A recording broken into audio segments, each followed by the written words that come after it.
지금 우리가 여호수아 8장 함께 나누고자 하지만 오늘 이 말씀을 이해하기 위해서는 미리 앞서 신명기 27장 그리고 신명기 28장의 내용으로 한 번쯤 돌아가야 됩니다.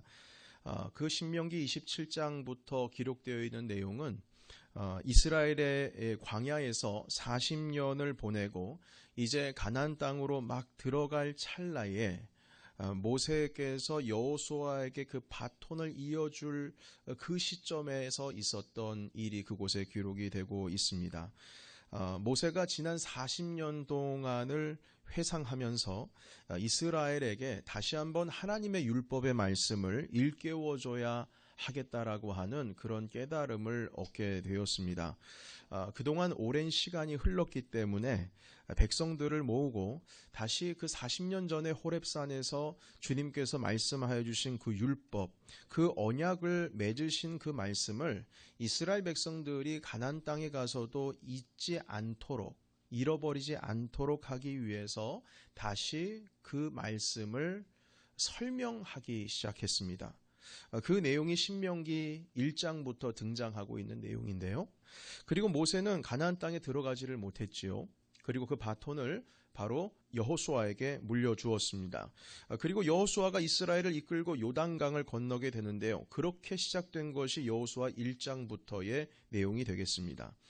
모세는 이 신명기를 통하여서 가나안 땅에 들어가면 해야 할 일들을 가르쳐 주셨는데요. 가나안 땅에 들어가자마자 해야 할 일을 바로 신명기 27장과 28장의 내용으로 가르쳐 주셨습니다. 자, 그 내용을 살펴보면 어떤 내용이 있냐면 가나안 땅에 일단 들어가게 되면 그곳에 에발산과 그리심산이라고 하는 곳이 있는데 그곳에 먼저 오르라고 하신 겁니다. 그리고 총 12개의 지파 중에 6지파는 에발산에 그리고 6지파는 그리심산에 세우고 그곳에서 해야 할 일을 3가지를 명령하셨습니다. 첫 번째는 무엇이냐면 제단을 먼저 쌓고 하나님께 예배를 드려야 한다. 두 번째는 하나님의 말씀을 돌에 새겨야 한다. 세 번째는 하나님의 말씀을 그 총 12지파가 서 있는 양쪽 에발산과 그리심 사이를 두고 그리고 산과 산 사이에 골짜기가 있지 않습니까? 그 골짜기의 이름이 세겜이라고 하는 골짜기인데 거기서 큰 소리로 하나님의 율법의 말씀을 낭독하라고 말씀하셨어요. 그리하였을 때 읽어질 때마다 한 절 한 절이 끝날 때마다 양쪽에 있는 6지파 총 12지파가 아멘 아멘 하면서 화답해야 된다라고 그렇게 말씀하셨습니다. 그 가운데는 축복의 말씀도 있고 저주의 말씀도 있는데 그 축복과 저주의 말씀들이 바로 신명기 28장에 기록이 되어 있습니다. 이와 비슷한 사건이 있었는데요. 그것은 느헤미야 8장에 기록되어 있는 이야기입니다. 여호수아 오늘 읽었던 사건이 있은 후에 수백 년이 흐른 뒤였지요. 이스라엘이 바벨론에 멸망해서 그 땅으로 이제 바벨론 땅으로 포로로 끌려갔습니다. 그런데 감사하게도 하나님께서 70년이 세월이 흐른 뒤에 자유를 허락해 주셨는데 느헤미야가 바벨론에서 이스라엘 사람들을 이끌고 예루살렘에 돌아와서 무너진 성벽을 다시 재건하는 일들이 바로 느헤미야에 기록이 되어 있습니다. 그런데 이 느헤미야가 그 성벽을 재건을 하는데 기적처럼 60일도 안 되는 2달도 안 되는 52일 만에 한마음 한뜻으로 성벽을 완전히 완성을 하게 되었습니다. 그런데 그 공사를 마친 후에 느헤미야가 한 것이 무엇이냐면 모든 이스라엘 백성들을 당시 예루살렘의 그 문 중에 여러 문이 있었는데 게이트가 있었는데 수문이라고 하는 광장에 모이게 하셨습니다. 영어로는 워터게이트죠. 그 워터게이트 앞에 다 모이게 하시고 에스라 제사장이 이스라엘 모든 백성들 앞에서 하나님 아버지의 율법의 말씀을 큰 소리로 낭독했습니다. 그 말씀을 거의 하루 종일 들었어요. 하나님 아버지의 말씀을 수물광장에서 듣고 나서 나중에 모든 말씀이 끝났을 때에는요. 그 광장 앞에서 이스라엘 백성들이 다 무릎을 꿇고 대성통곡하면서 울었습니다. 그리고 지금까지 하나님의 그 율법의 말씀대로 살지 못했음을 회개했던 것이죠. 지금까지 그 말씀대로 살지를 못하고 하나님의 말씀에 순종하지 못해서 지난 70년 세월 동안 바벨론에서 포로로 지냈던 그 사실을 그제서야 이제 깨닫게 된 것입니다. 우리가 그래서 이렇게 하나님께로부터 벌을 받았구나. 그래서 하나님의 말씀이 읽혀질 때마다 과거에 자기 조상 때부터 있었던 많은 죄악들을 이제 깨닫게 되는 것입니다. 느헤미야가 성벽 공사를 마치자마자 성경을 백성들 앞에서 읽게 한 이유는 무엇이었을까요? 그 이유는 예루살렘 재건이 단지 성벽을 잘 세우고 성벽에 있는 문들, 게이트들을 다른 외부에서 침략하지 못하도록 강하고 아주 건실하게 세우는 것, 그것이 예루살렘 성벽의 목적이 아니고 하나님의 말씀이 이스라엘 백성들의 삶 가운데 온전히 세워지는 것이 목적이었기 때문에 결국 하나님의 말씀을 마지막으로 낭독하면서 주님 앞에 예배를 드렸던 것입니다. 그들의 눈에 보이기에는 성벽만 완성이 되면 다 해결될 줄 알았어요. 성벽만 굳건하게 완성이 되면 산발락과 도비아 그 외부에 있는 세력들이 아무리 침략을 하려고 해도 굳건하게 성벽이 지켜주기 때문에 우리가 예루살렘에서 신앙을 지키며 하나님께 예배하며 살 수 있겠구나. 모든 것이 해결될 것 같은 모습이었지만 성벽의 문제 해결이 근본적인 문제 해결이 아니었다라는 것이죠. 성벽을 52일 만에 기적과 같이 빨리 재건한 것이 중요한 것이 아니라 그들의 마음속에 하나님의 말씀이 재건되어야만 했던 것입니다. 바로 말씀의 회복이죠. 그 말씀이 회복이 되지를 않으면 이런 일이 또다시 반복되는 겁니다. 하나님의 말씀 가운데 순종하면서 살지를 못하면 또 이런 일이 반복이 되는 거예요. 마찬가지로 모세가 신명기 27장에서 이스라엘 백성들에게 명령하기를 가나안 땅에 도착하면, 물론 내가 함께하지는 못하겠지만 그 에발산과 그리심산이라고 하는 것을 너희가 만나게 될 것인데 제발 그 산에 올라가서 하나님께 예배를 드리고 하나님의 말씀을 돌에 새기고 그리고 그 말씀을 낭독할 때에 아멘으로 화답해라. 그 말씀을 받아야 된다. 이렇게 말씀을 하셨지요. 여러분, 그 이유는 가나안 땅의 정복이라고 하는 것이 이스라엘 백성들 삶 가운데서 그 땅을 정복하고 전쟁에서 승리해서 그 땅에서 적과 꿀이 흐르는 그 땅에서 잘 먹고 잘 사는 것이 삶의 근본적인 회복의 문제가 아니라 하나님의 말씀이 그들의 삶 가운데에서 세워지는 것이 가장 근본적인 일이었기 때문에 가나안 땅 한복판에서 주님의 말씀을 큰 소리로 낭독하게 된 것입니다. 모든 병에는 원인이 있습니다. 원인이 없는 병은 없습니다. 항상 병에는 원인이 있죠. 제가 한참 오래전에 한국에 있을 때에 어깨와 목이 너무 쉽게 결리고 통증이 있어서 병원에 가서 진단을 받았는데 거북이 목이 되었다고 그렇게 의사 선생님께서 말씀하셨습니다. 여러분께서도 아시다시피 목의 원래 뼈의 형태는 옆에서 보면 S자 형태로 구부러져 있어야 됩니다. 그래야지 완충 역할을 하면서 이 머리의 무게를 잘 감당할 수가 있습니다. 그래서 만약에 이 고개, 이 목뼈가 일자로 곧게 서 있게 되면 그 머리 무게 때문에 목이 쉽게 피로할 수가 있는데 S자로 되면 완충 역할을 하지만 곧게 펴지게 되면은 이 디스크 문제도 생기고 아주 어렵다라고 하는 것이죠. 그래서 그 곧게 펴진 목을 거북목이라고 합니다. 그 거북목을 고치는 방법은 여러 방법이 있지만 가장 먼저 병원에 왔으니까 병원에서 제시한 방법은 이제 물리적인 치료 방법인데요. 선생님께서 말씀하시기를 그거는 가장 일시적인 것이라는 겁니다. 약 먹고 근육을 유연하게 알고 뭉쳐진 것을 주사를 맞아서 근육을 풀어주는 것, 이것이 영구적인 것이 아니라 잠깐 그냥 반짝이라고 하는 것이죠. 그래서 근본적인 원인이 해결이 안 되면 그거 일시적으로 치료하는 것밖에 안 된다라고 하는 것입니다. 다시 돌아간다라는 거예요. 그래서 그 근본적인 원인이 무엇이냐 여쭤봤더니 그 박사님께서 말씀하시기를 앉아있는 이 태도, 자세가 문제가 있다라고 하는 것입니다. 그 자세가 허리를 곧게 세우지 않고 허리가 구부러지게 되면 이 목의 뼈도 이 곧게 펴지게 되어서 정상으로 회복이 되지를 않는다는 거예요. 아무리 물리적으로 교정을 위해서 치료를 하고 근육 이완을 하는 그런 주사제를 맞고 약을 먹다 할지라도 저의 자세가 교정이 되지를 않으면 결국 그 증상이 또 반복된다는 겁니다. 그리스도인들에게도 동일하게 적용할 수가 있습니다.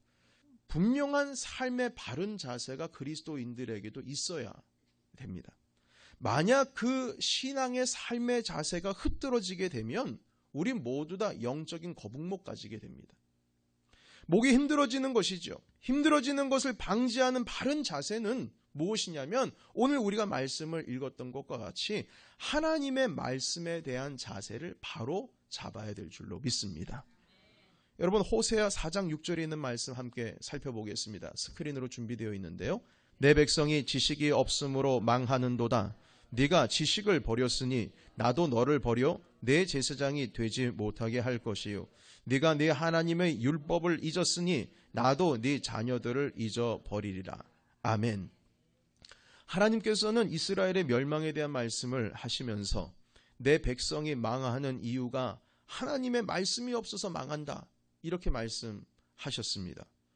이스라엘이 하나님의 말씀 잊으면 당신께서도 백성을 당신의 기억 속에서 잊어버리겠다는 겁니다. 그냥 새하얗게 잊어버리겠다는 거예요. 기억을 하지 않겠다는 겁니다.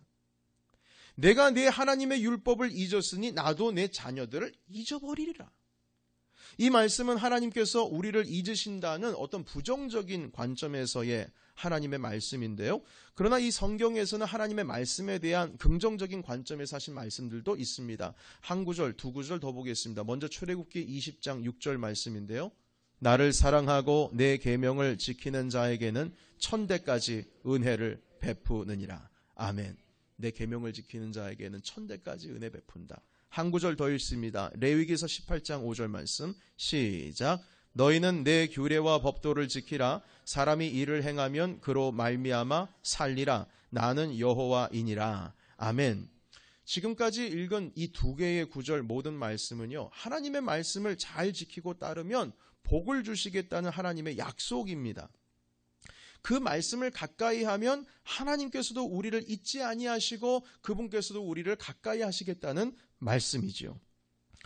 이스라엘의 눈에 보이기에는 가나안 땅에 입성해서 전쟁에 승리해서 그 땅을 차지만 하면 자기 인생의 문제는 다 해결된 줄 알았어요. 그리고 느헤미야 시대 때에는 무너진 성벽만 재건을 하면 모든 것이 다 해결된 것만 같은 모습이었습니다.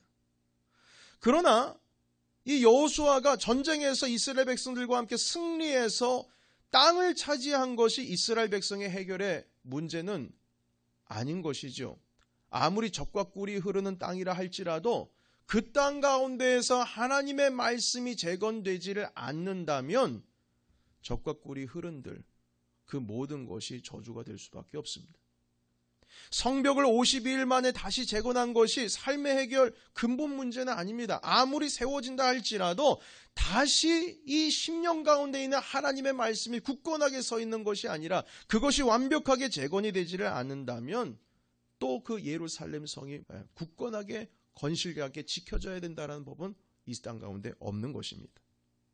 그들의 마음속에 하나님의 말씀이 다시 온전히 세워져야 하고 하나님을 향한 예배가 다시 세워지는 것, 그것이 진실로 그들의 삶의 바른 태도를 통하여서 하나님께서 허락하여 주신 축복을 얻어먹을 수 있는, 받아 누릴 수 있는 조건이 된다는 것입니다.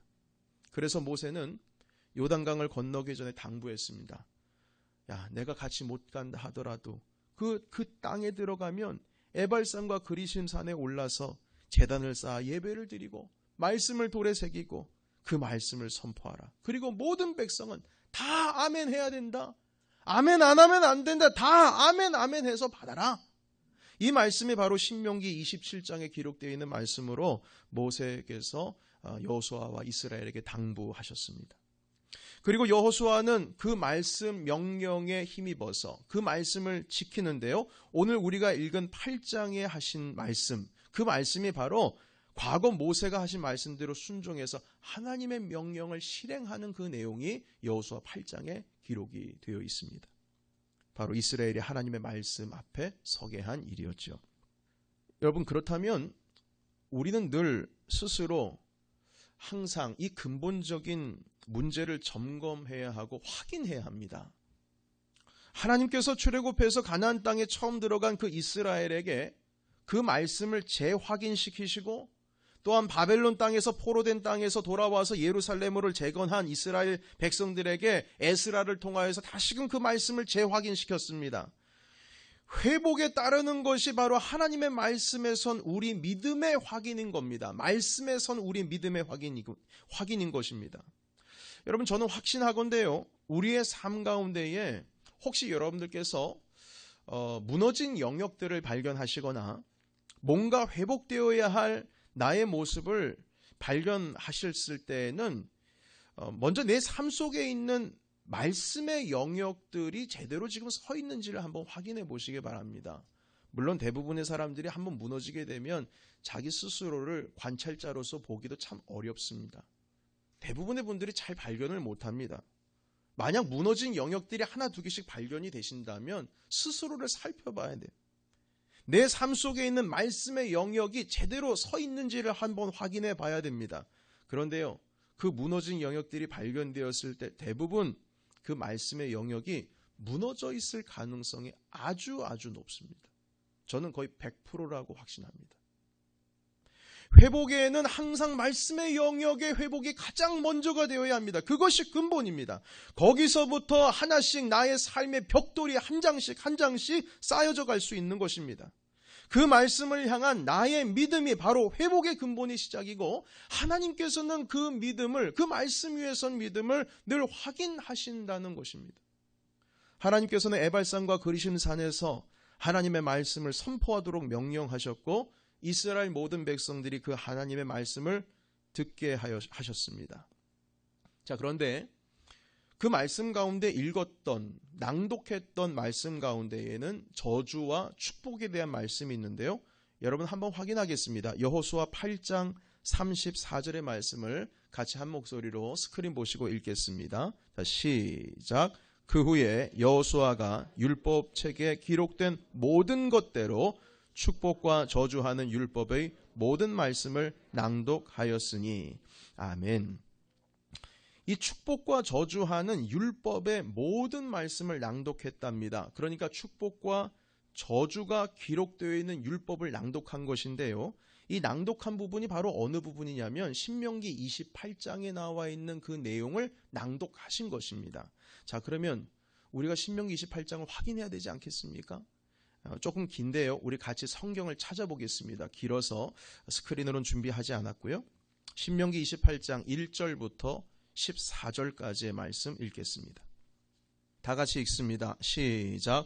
내가 내 하나님 여호와의 말씀을 삼가 듣고 내가 오늘 내게 명령하는 그 모든 명령을 지켜 행하면 내 하나님 여호와께서 너를 세계 모든 민족 위에 뛰어나게 하실 것이라.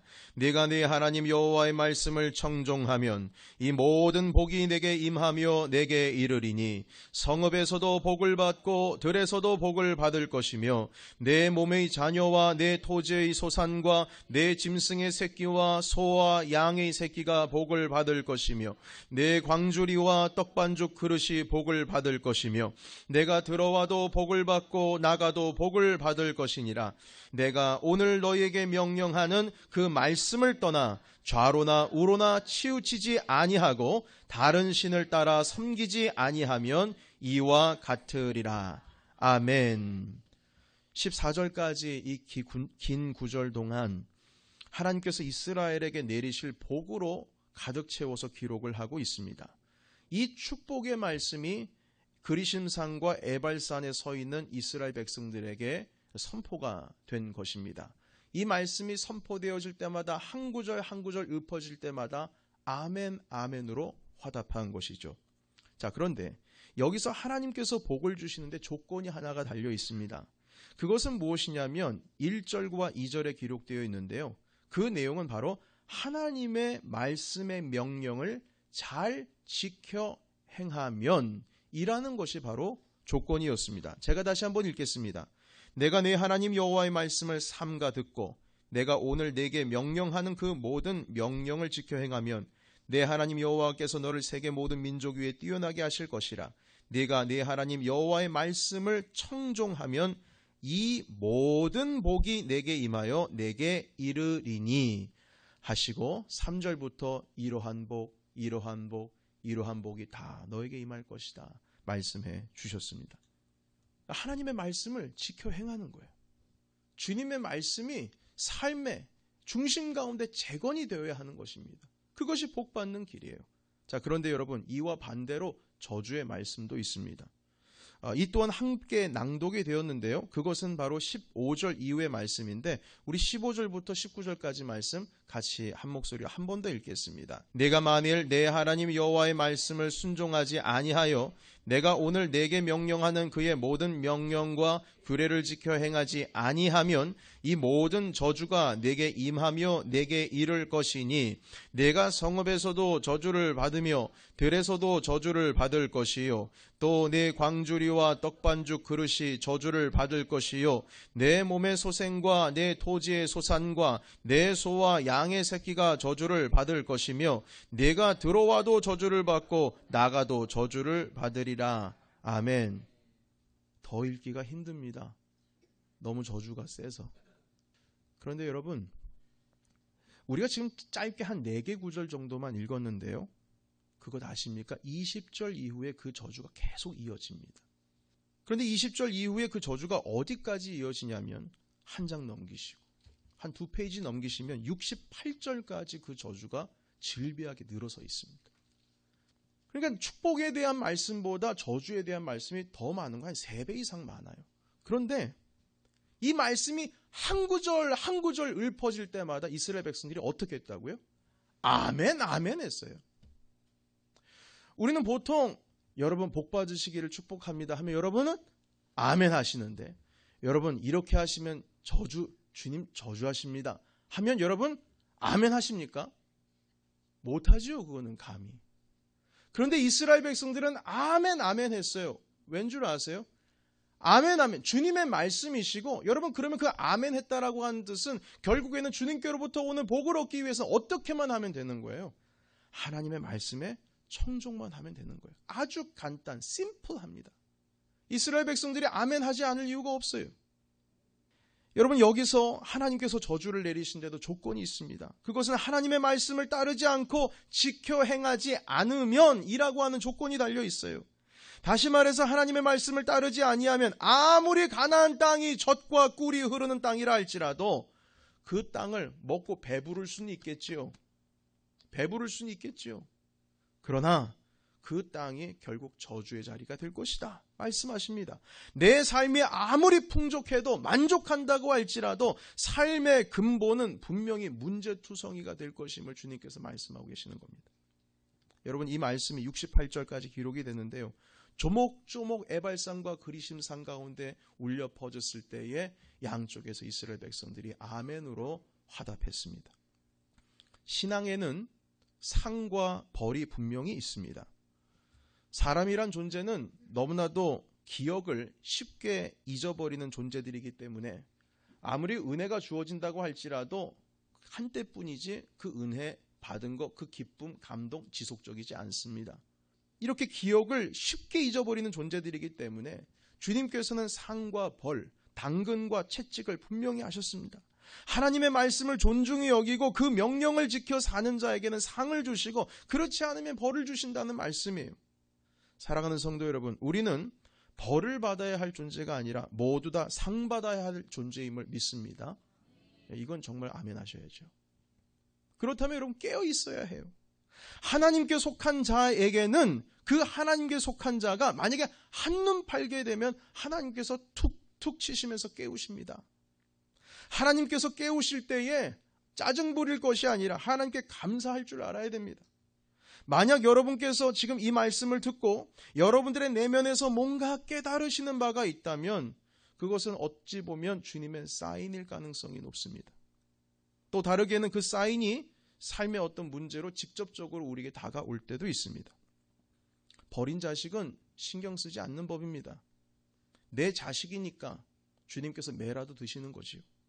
하나님께서 사인 주실 때 그걸 알아차리고 다시 믿음을 굳건하게 하는 것이 우리 삶 가운데 너무나 중요하다는 것입니다. 저의 경우를 말씀드리겠습니다. 제가 가끔 영적으로 삐뚤어져서 나가게 되면 하나님께서 제 마음 가운데, 삶 가운데 주시는 사인들이 있습니다.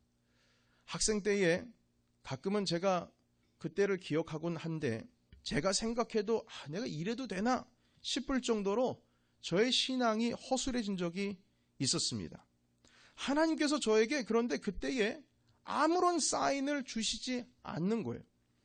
과거에는 저의 삶 가운데 어떤 문제가 일어나거나 아니면 저의 마음속에 죄책감이 아주 강하게 들게 하셔서 빨리 곧바로 바른 길로 돌아올 수 있도록 주님께서 툭툭툭툭 치시면서 저를 인도하셨는데, 이건 제가 아무리 생각을 해도 주님께서 분명히 싫어하시는 일인다는 것을 제가 확신하고 있는데도 그 일을 지금 제가 계속하고 있는 거예요. 제가 알아요. 주님 싫어하시는 거.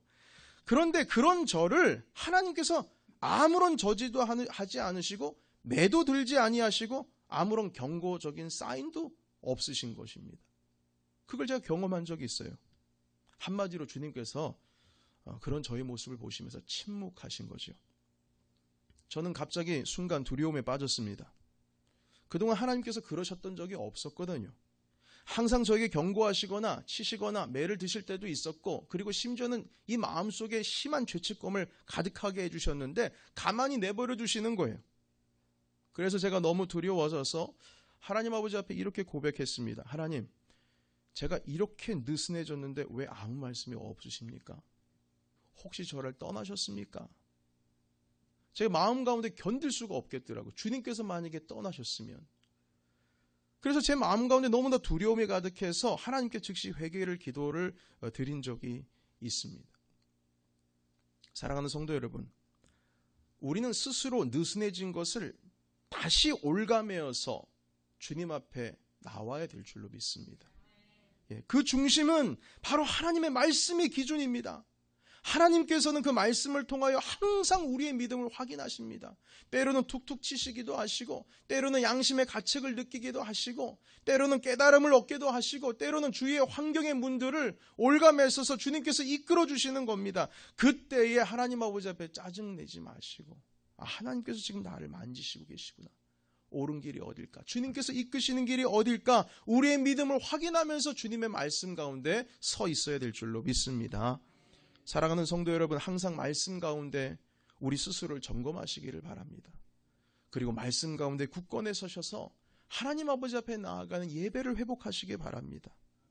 다시 말씀드리지만 신앙의 삶에는 분명히 상과 벌이 있습니다.